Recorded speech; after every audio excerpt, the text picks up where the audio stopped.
Si partimos el globo terráqueo por la línea que separa la pobreza de la riqueza, al sur quedan la mayoría de los países que hay en el planeta.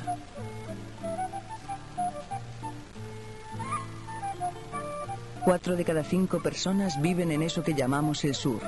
Países dispares con dispares gentes y pueblos, con multitud de etnias, lenguas y culturas, que conocen todo tipo de formas de Estado y de gobierno, desde los más democráticos hasta los impuestos por el poder militar o por la herencia de las viejas colonizaciones.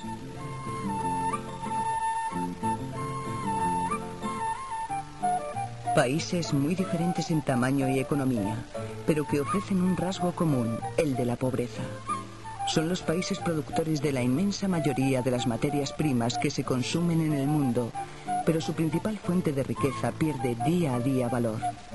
Un cafetero colombiano gana cada vez menos y ahora tiene que vender 15 veces más café que en 1970 para comprar el mismo camión importado.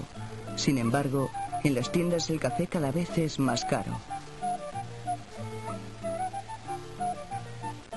La población del sur se ha visto obligada a practicar en muchos casos una economía de subsistencia que depende de ingresos generados por el empleo informal, como la venta callejera, los talleres familiares o el trabajo sumergido.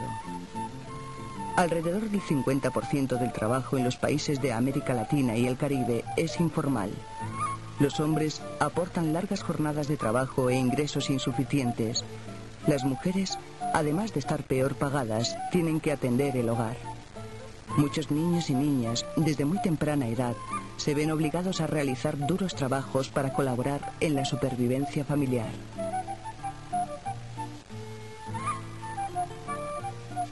Los estados del sur parecen incapaces de poner fin a la situación.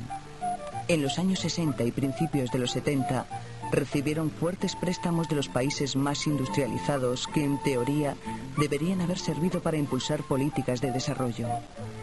Esos créditos generaron lo que se conoce como deuda externa. Los países del sur destinan la mayor parte de sus escasos recursos a pagar los intereses del préstamo. Esos intereses crecen con el paso de los años al mismo ritmo que aumenta el desempleo y la pobreza. Es una deuda eterna, como una condena.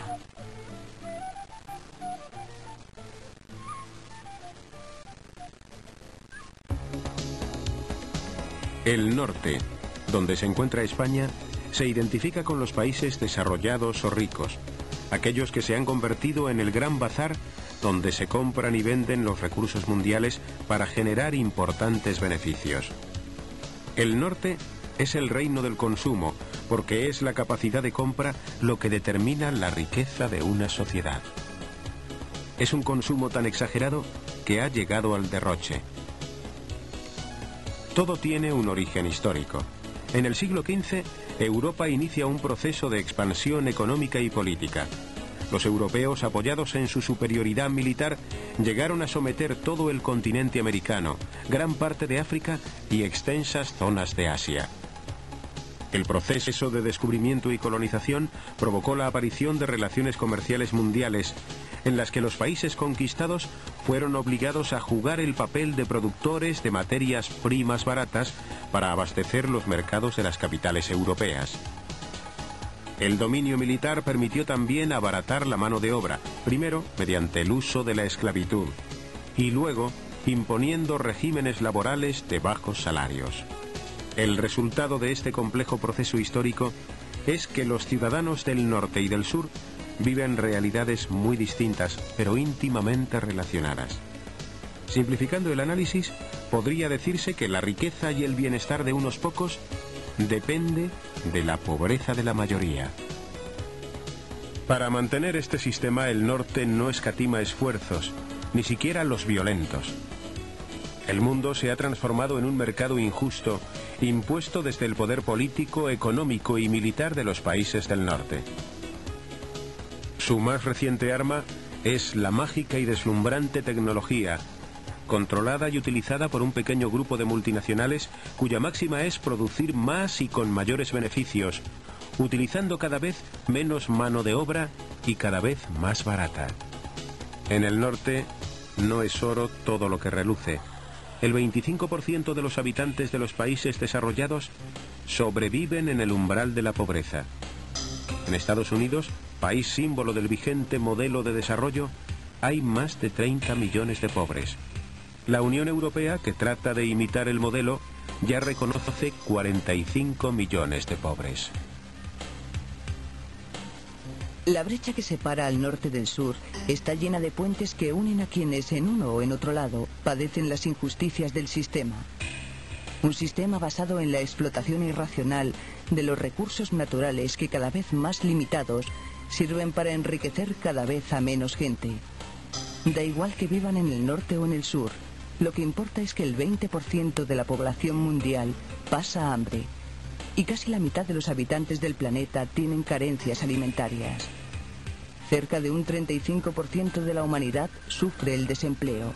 El mismo porcentaje es pobre absoluto. 2/5 partes de la población mundial malviven por debajo de la línea de pobreza. Cada año, 25 millones de personas mueren por no tener agua en buen estado. Cada día, 40.000 niños y niñas pierden la vida por falta de comida o medicinas.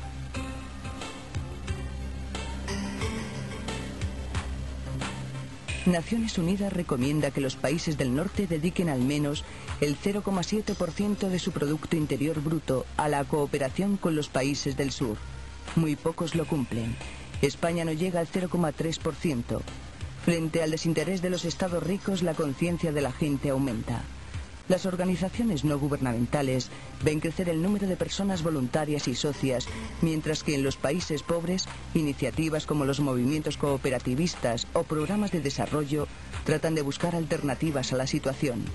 Planteamientos que hace un lustro parecían revolucionarios, como el ecologismo o el comercio justo, ahora se van extendiendo en los comportamientos de un número de gente que crece de manera constante y esperanzadora.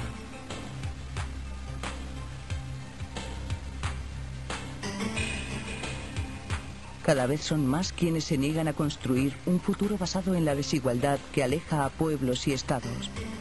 Quienes consideran injusto asentar la economía en la lógica del máximo beneficio a corto plazo, mediante el uso de una tecnología que deja a tanta gente en la cuneta. Desde las asociaciones vecinales, los grupos de barrio, las asociaciones de padres y madres, los sindicatos o asociaciones profesionales, e incluso desde algunos partidos políticos, surgen todos los días iniciativas, propuestas, alternativas que buscan un futuro sin brechas insalvables entre los seres humanos.